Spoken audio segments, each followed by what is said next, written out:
शुरुआत कुछ यूं होती है। हमारी कहानी शुरू होती है ख्वान नाम के एक बेचारे संघर्षशील नौजवान से, जो इतना तंगहाल है कि अपने अपार्टमेंट का किराया तक नहीं दे सकता। ख्वान एक आर्टिस्ट यानी चित्रकार है। हालांकि उसकी कला से दो पैसे आ जाते हैं, मगर ये काफ़ी नहीं होते। हम देखते हैं कि वो सड़क किनारे बैठा एक खूबसूरत लड़की का पोर्ट्रेट बना रहा है। जब वो अपना काम पूरा करता है तो लड़की उसकी कला देखकर दंग रह जाती है।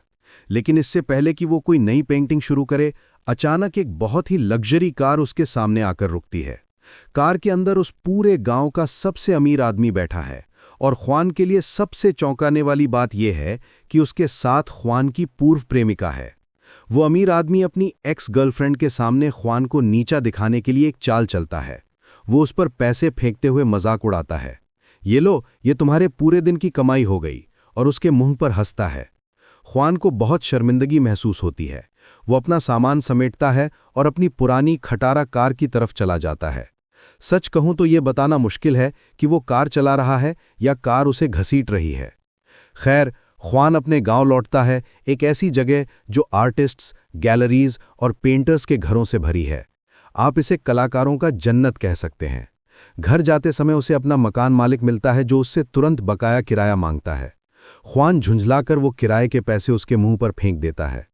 पर इससे पहले कि वो चला जाए, मकान मालिक कहता है, ये तो सिर्फ पिछले महीने का है, इस महीने का भी बाकी है।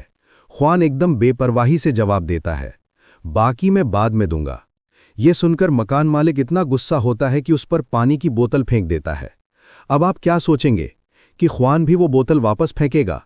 नहीं, बिल्कुल नहीं। ये नेकदिल ख्वान वो बोतल उठाता है और बड़े आराम से अपने जमा किए हुए कबाड़ के साथ रख देता है।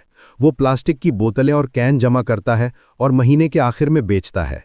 मकान मालिक उसे हिकारत की नज़र से देखता है और कहता है, ये तो गरीबों की सोच है, और ख्वान के प्लास्टिक और कबाड़ इकट्ठा करने का मजाक उड़ाता है। यूं तो इस काम को करने वालों के लिए हमारा पूरा सम्मान है। इसके बाद ख्वान उस आर्ट गैलरी में जाता है जहां वो एक दिन अपनी पेंटिंग्स प्रदर्शित करने का सपना देखता है। रोज की तरह वो गैलरी के मालिक के पास जाता है और अपनी पेंटिंग्स को स्पॉन्सर करने की गुजारिश करता है। वो उसे कुछ पैसे भी देता है, मगर वो हंसता है और कहता है, ये थोड़े से पैसे तो दीवार के 1 मीटर की जगह के लिए भी काफ़ी नहीं है, और उसे छोड़कर ऊपर चला जाता है। ख्वान भी उसके पीछे पीछे जाता है, गिड़गिड़ाता है कि वो उसकी पेंटिंग दिखा दे। मालिक ठंडे लहजे में जवाब देता है, ख्वान, तुम्हारी कला कचरा है। वो अपना बचाव करते हुए कहता है, मैंने बहुत सुधार किया है। मेरी गर्लफ्रेंड टियन भी मेरी पेंटिंग की तारीफ करती है। तो मेरे दोस्त, मैं आपको बता दूं, टियन अंधी है। सचमुच मैं मजाक नहीं कर रहा। आंखों की समस्या के कारण कुछ साल पहले उसकी आंखों की रोशनी चली गई। गैलरी का मालिक उसका मजाक उड़ाता है और कहता है, मतलब तुम अपनी अंधी गर्लफ्रेंड की राय पर भरोसा कर रहे हो? तुम पागल हो चुके हो। फिर वो आलू की एक दूसरी पेंटिंग की तरफ इशारा करते हुए कहता है, इसे देखो, इसे देखकर मुझे भूख लगती है। ये है असली कला। ख्वान निराश हो जाता है और उसे समझ नहीं आता कि वो क्या कहे। अब टियन की बात करें, क्योंकि वो देख नहीं सकती, इसलिए उसे जो अकेली नौकरी मिली वो मसाज थेरेपिस्ट की थी। अफसोस की बात यह थी कि इस नौकरी में उसे छेड़छाड़ का खतरा था और वहां के लोग उसके अंधेपन का फायदा उठाते थे। एक दिन ख्वान एक आदमी को उसके साथ छेड़छाड़ करते हुए पकड़ता है और तुरंत बदला लेता है। वो उन छेड़छाड़ करने वालों के साथ बिल्कुल वैसा ही करता है जैसा उन्होंने टियन के साथ किया था। वो उनसे कहता है, अब महसूस करो इस बेचारी लड़की को कैसा लगता है। वो उम्मीद करता है कि उन्हें अपने किए पर पछतावा होगा, मगर इसके बजाय वो सब उस पर टूट पड़ते हैं और उसे बुरी तरह पीटते हैं। पिटाई के बाद ख्वान और टियन उसके अपार्टमेंट में जाते हैं, जहां वो उसके जख्मों पर मरहम लगाती है। ख्वान बढ़ा चढ़ाकर कहता है, मैंने उन सबको बेरहमी से मारा। टियन, जिसने हमलावरों के चीखने की आवाज़ सुनी थी, कहती है, हाँ, मैंने भी सुना कि उन्हें बहुत दर्द हो रहा था। उसे ये पता नहीं था कि वो आवाज़ें असल में ख्वान की ही थीं। फिर ख्वान उसे एक तोहफा देकर हैरान कर देता है, एक नई जोड़ी जूते। वो उन्हें बहुत पसंद करती है।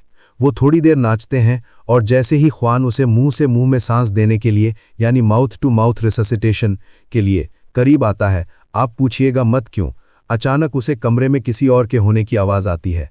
वो पूछती है, ये कौन है? ख्वान जल्दी से कहता है, बस एक दोस्त है, उसे घर से निकाल दिया गया है, मेरे पास रुका है। वो अपने दोस्त को आंखें बंद रखने के लिए कहता है, लेकिन टियन असहज महसूस करती है और चली जाती है। बाद में ख्वान और उसका दोस्त छत पर जाकर कुछ शराब पीते हैं। वो इतने नशे में हो जाते हैं कि वहीं सो जाते हैं। अचानक उनके ऊपर एक अंतरिक्ष यान यानी स्पेसशिप दिखाई देता है। ख्वान चौंक कर जागता है और अपने दोस्त को उठाने की कोशिश करता है, मगर वो पूरी तरह बेहोश है। अंतरिक्ष यान उनके मोहल्ले के ठीक ऊपर मंडरा रहा है। ख्वान देखता है कि यान से एक लड़की बाहर निकल रही है। वो एक कार्टून कैरेक्टर जैसी दिखती है और अपने साथ है 2 और लोगों की तरफ इशारा कर रही है। ऐसा लगता है कि वो इस इलाके में ड्राइंग बनाने आए हैं। ख्वान उनकी तस्वीर लेने की कोशिश करता है, लेकिन वो बेवकूफ़ भूल जाता है कि फ्लैश ऑन है। इसलिए एलियंस उसे देख लेते हैं और अपने यान के साथ सेकंडों में गायब हो जाते हैं। लेकिन ख्वान देखता है कि उन्होंने कुछ गिरा दिया है। जब वो जांच करने जाता है तो उसे एक पेन मिलता है। चूंकि वो एक आर्टिस्ट है, वो उसे रख लेता है और सो जाता है। अगली सुबह वो शौक में जागता है, उसे सब कुछ याद है। उसका दोस्त उसे देखकर मजाक करता है, तू मरा हुआ है या सोया हुआ था। ख्वान उसे सब कुछ बताने लगता है जो छत पर हुआ था। उसे हैरानी होती है कि उसका दोस्त उसके लिए विस्तरण पूरे करने लगता है। ख्वान हैरान है, उसे लगता है कि शायद उसके दोस्त ने भी सब देखा था, लेकिन उसका दोस्त समझाता है कि ख्वान ये सब नींद में बड़बड़ा रहा था। पता चलता है कि सोने से पहले ख्वान ने उन तीनों एलियंस को ड्रॉ भी कर लिया था।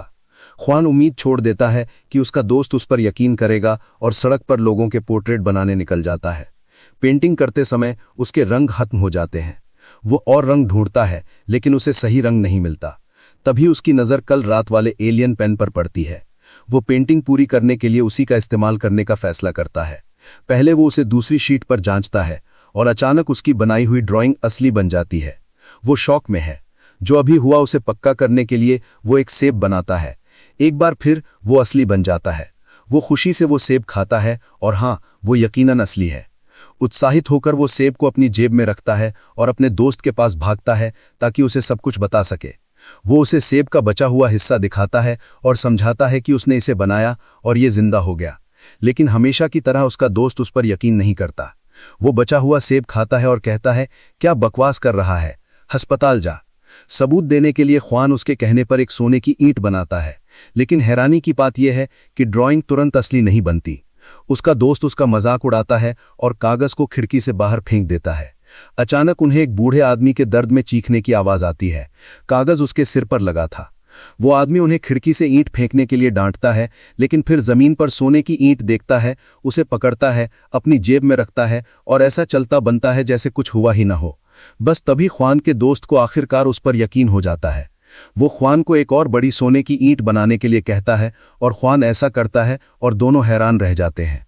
चूंकि वे एक छोटे कमरे में रहते हैं, ख्वान एक विशाल महल बनाने का फैसला करता है।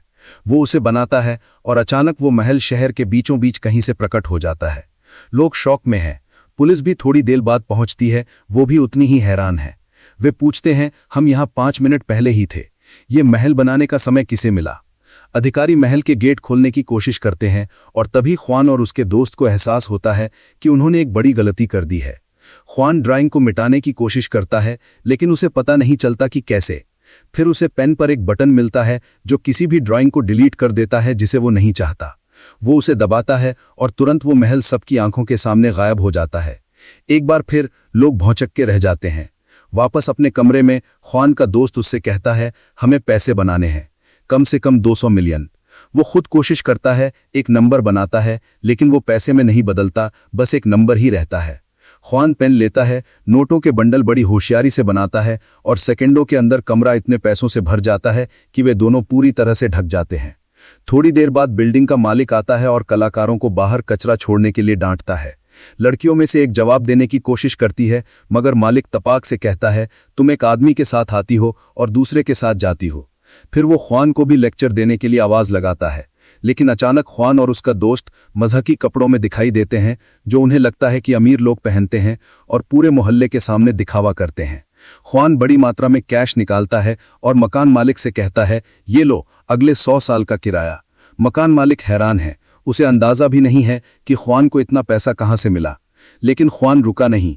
थोड़ी देर बाद पड़ोसी देखते हैं कि वो 3 लग्जरी कारों में आता है जिसके साथ लड़कियां हैं जो उसका मनोरंजन करती हैं और उसे चुटकुले सुनाती हैं। वो एक टॉप रियल एस्टेट कंपनी में जाता है ताकि वो महल खरीद सके जिसका उसने हमेशा से सपना देखा था। वहां उसे अपनी एक्स गर्लफ्रेंड अपने नए बॉयफ्रेंड के साथ मिलती है जो उसे सिर्फ $15 मिलियन की एक विला खरीदने से मना कर रहा है। ख्वान सेक्रेटरी के पास जाता है और शहर के सबसे महंगे इलाके में 2 महल मांगता है। वो कैश निकालता है और अपनी एक्स के ठीक सामने दोनों के लिए पेमेंट कर देता है। जिसे तुरंत उसे छोड़ने का पछतावा होता है। उस रात ख्वान अपनी अंधी गर्लफ्रेंड टियन को एक नए महल में ले जाकर हैरान कर देता है जो उसने उसके लिए खरीदा है। वो उससे पूछता है कि उसके सामने क्या है। वो कहती है, वो $40 मिलियन वाला महल। हर कोई तुम्हारे और तुम्हारी खरीदारी के बारे में बात कर रहा है। ख्वान थोड़ा निराश होता है कि उसका सरप्राइज खराब हो गया, लेकिन वो जश्न जारी रखता है। मेहमानों से भरी एक गैलरी है जो टियन को उसके नए महल के लिए बधाई दे रहे हैं, और चूंकि वो देख नहीं सकती, ख्वान एक लड़की को लाता है जिसका काम उसे झूमरों से लेकर पूरे महल की खूबसूरती तक सब कुछ बताना है। वो सभी मेहमानों के सामने उसे शादी के लिए प्रपोज करता है, मगर टियन उसके प्रपोजल को ठुकरा देती है और चली जाती है। बाद में वे किसी रेस्टोरेंट में मिलते हैं और टियन समझाती है कि वो ऐसा क्यों कर रही है। वो कहती है कि उसे समझ नहीं आ रहा कि ख्वान को इतने सारे पैसे कहां से मिल गए, इसलिए वो पैसे का स्रोत वो उसके पीछे जाता है और पूछता है कि क्या वो उससे प्यार नहीं करती। वो उसे बताती है कि वो उससे प्यार करती है। तो वो पूछता है, अगर तुम मुझसे प्यार करती हो तो तुमने मुझे क्यों ठुकराया और पार्टी में सबके सामने मेरी बेइज्जती क्यों की? वो जवाब देती है कि उसने ये उसके भले के लिए किया, क्योंकि अगर वे शादी कर लेते तो उसे पूरी जिंदगी शर्मिंदा होना पड़ता, क्योंकि वो अंधी है और वो अमीर है। वो अपनी मर्जी की किसी भी लड़की को चुन सकता था। वो उसे बताता है कि वो अमीर नहीं है और उसकी सारी दौलत उसकी कलाकृति से आई है। तब उसे एहसास होता है कि वो अपनी पेंटिंग्स बेचकर मशहूर हो गया है। वो उसे एलियंस के जादुई पेन की पूरी कहानी समझाता है। जब टियन जादुई पेन के बारे में सुनती है तो वो उससे एक जोड़ी आंखें बनाने और उन्हें असली बनाने के लिए कहती है ताकि वो देख सके। खुआन को ये विचार पसंद आता है और वो बिल्कुल एक खूबसूरत लड़की की तरह आंखें बनाना शुरू कर देता है। वे इंतजार करते हैं कि आंखें ड्राइंग से बाहर निकलें और टियन के शरीर में प्रवेश करें, लेकिन इसके बजाय आंखें मांगफा के कंधे पर दिखाई देती हैं और ये डरावना है। वे तुरंत आंखें मिटा देते हैं ताकि वे उसी तरह गायब हो जाएं जैसे विला पहले हुआ था। फिर वे सोचते हैं, क्या होगा अगर हमने एक पूरा चेहरा बना दिया? क्या एक चेहरा भी दिखाई देगा? ये उतना ही डरावना हो सकता है। तो वे टियन का पूरा शरीर बनाने और आंखें उसके चेहरे पर बनाने का फैसला करते हैं ताकि वे ठीक उसी जगह दिखाई दें जहां उन्हें होना चाहिए। ड्राइंग पूरी होने में 5 घंटे लगते हैं। जब ये खत्म होती है, टियन बेसब्री से अपनी रोशनी लौटने का इंतजार करती है, मगर कुछ नहीं होता। उसे लगता है कि वे बस मजाक कर रहे थे, इसलिए वो घर छोड़कर चली जाती है। जैसे ही वो बाहर निकलती है, वो अचानक दरवाजे पर गायब हो जाती है और अपनी आंखें खुली हुई पेंटिंग के अंदर से दोबारा प्रकट होती है। ये काम कर गया। टियन अब देख सकती है। खुआन उसे आसपास की चीजें दिखाने लगता है, उसे पूरे चीन में टूर पर ले जाता है। मांगफा को उस टिकटॉकर से प्यार हो जाता है जिसके लिए वो एक समय पर मर रहा था। उनकी जिंदगी पूरी तरह से बदल जाती है। खुआन को आखिरकार अपनी पेंटिंग्स दिखाने के लिए कला प्रदर्शनी मिल जाती है। कलाकृतियां जिनकी पहले कोई परवाह नहीं करता था या उन्हें सबसे कम कीमत पर भी नहीं खरीदता था, अब उसकी पेंटिंग्स की नीलामी होती है और लोग बोलियां बढ़ाते रहते हैं। ये सब इसलिए होता है क्योंकि वो अमीर बन गया है और हर कोई सोचता है कि ये उसकी पेंटिंग्स के पीछे की प्रतिभा के कारण है। लेकिन असली बात यह है कि जादुई पेन हवा से चीजें पैदा नहीं करता। यहां तक कि टियन की आंखें भी कहीं से नहीं आईं। ठीक उसी पल जब उसे रोशनी मिली, एक मशहूर अभिनेत्री की अचानक एक फिल्म सेट पर रोशनी चली गई। ये घटना वायरल हो गई और लोग दंग रह गए कि अभिनेत्री की आंखों को क्या हुआ। यहां तक कि जिस पैसे का उन्होंने ड्राइंग बनाते समय इस्तेमाल किया, वो भी कहीं से नहीं आया। वही रकम एक बैंक से गायब हो गई और सुरक्षा कैमरों ने पैसे को गायब होते हुए रिकॉर्ड कर लिया। पुलिस को समझ नहीं आ रहा कि क्या हो रहा है। वे पागल हो गए। ली चोंग ये भी खुआन से बहुत ज्यादा जलने लगा और ये पता लगाने की कोशिश करता है कि खुआन इतना अमीर कैसे हो गया। जब वो बैंक चोरी के बारे में सुनता है तो वो बातों को जोड़ता है और पुलिस से संपर्क करता है। उन्हें बताता है कि वो किसी को जानता है जो रातों रात अमीर हो गया। यकीनन उसी ने पैसे चुराए होंगे। पुलिस को पता चलता है कि खुआन ने अपार्टमेंट खरीदने के लिए जिन पैसों का इस्तेमाल किया, उनके सीरियल नंबर बैंक से चुराए गए पैसों से मिलते हैं। वे उसे और मांगफा को एक आर्ट नीलामी के बीच में गिरफ्तार करने जाते हैं, ठीक उसी समय जब लोग उसकी पेंटिंग्स खरीद रहे होते हैं। खुआन और उसका दोस्त समझाने की कोशिश करते हैं कि उन्होंने कुछ चुराया नहीं है, उनके पास एक तरह का जादू है जो उन्हें वो सब कुछ दिला देता है जो वे चाहते हैं, लेकिन वे जादुई पेन का जिक्र नहीं करते। वे पुलिस से कहते हैं, कुछ भी मांगो और हम उसे अभी तुम्हारे सामने प्रकट कर देंगे। पुलिस एक फेरारी मांगती है। खुआन और उसका दोस्त रिक्वेस्ट करते हैं कि जब तक जादू हो रहा है कोई उन्हें न देखे, और अचानक एक लाल फेरारी पुलिस स्टेशन के अंदर दिखाई देती है। पुलिस हैरान है और क्योंकि चोरी का कोई सबूत नहीं है, उन्हें रिहा कर दिया जाता है। उस रात उनके दरवाजे पर कोई दस्तक देता है। वे डर जाते हैं, सोचते हैं कि फिर से पुलिस है, लेकिन वो खुआन की पूर्व प्रेमिका निकलती है, वही भौतिकवादी लड़की जिसने उसे बहुत पहले छोड़ दिया था। उसके पति पेंटर ली चोंग यी ने खुआन को लेकर जेलसी के चलते उसे मारा था। वे माफी मांगने आई थी कि उसने तब खुआन को क्यों नहीं चुना और केवल पैसे की परवाह की। वे उसे बताती है कि वो अपने पति को तलाक दे रही है और अपने परिवार के पास वापस जा रही है। लेकिन खुआन कहता है कि उसने उसे छोड़ने में कोई गलती नहीं की। वे एक ऐसे गरीब आदमी के साथ क्या कर सकती थी जिसने उसके रिश्ते को नज़रअंदाज किया और केवल अपनी पेंटिंग्स की परवाह की। उस समय उसके पिता अस्पताल में बीमार थे और उसे सचमुच फाइनेंशियल मदद की ज़रूरत थी, और यही वो था जो उसके वर्तमान पति ने उसे दिया। वे उसे कहता है कि वो दोषी महसूस न करे। फिर वे पुरानी यादों में खो जाता है और उसे जादुई पेन की पूरी कहानी बताता है। खुआन उसे पेन दिखाने के लिए तिजोरी खोलता है, लेकिन तभी आपदा आ जाती है। उसके पति ने उसके कपड़ों में एक हिडन कैमरा लगा रखा था और उसने खुआन की कही हर बात सुनी और देखी। अब उसे जादुई पेन का राज पता चल गया था। उसी समय पुलिस ऑफिसर एक रिपोर्ट पढ़ रहा था कि एक फेरारी एक ऑटो एक्सपो से रहस्यमय तरीके से गायब हो गई। ये वही फेरारी थी जिसे खुआन और उसके दोस्त ने पेन से बुलाया था, तो वो सीधे उनके घर गया। उसने उनसे जादुई उपकरण सौंपने के लिए कहा और चेतावनी दी कि नहीं तो उनके साथ चोरों जैसा व्यवहार किया जाएगा। हालांकि क्योंकि जादू के खिलाफ अभी तक कोई कानून नहीं था, इसलिए अगर वे सहयोग करते हैं और पेन सौंप देते हैं तो कोई आरोप नहीं लगेंगे। खुआन ने एक सेकंड के लिए भी संकोच नहीं किया। वे पुलिस को पेन सौंपने के लिए तैयार था, लेकिन बस एक ही समस्या थी। पेन पहले ही चोरी हो चुका था। ये ली चोंग यी के हाथों में पड़ गया था और उसने अपने सहयोगियों की मदद से इसका इस्तेमाल शुरू कर दिया था। पहली चीज जो चोंग यी ने बनाई वो एक शानदार आर्ट गैलरी थी जिसे वो हमेशा से मालिक बनाना चाहता था।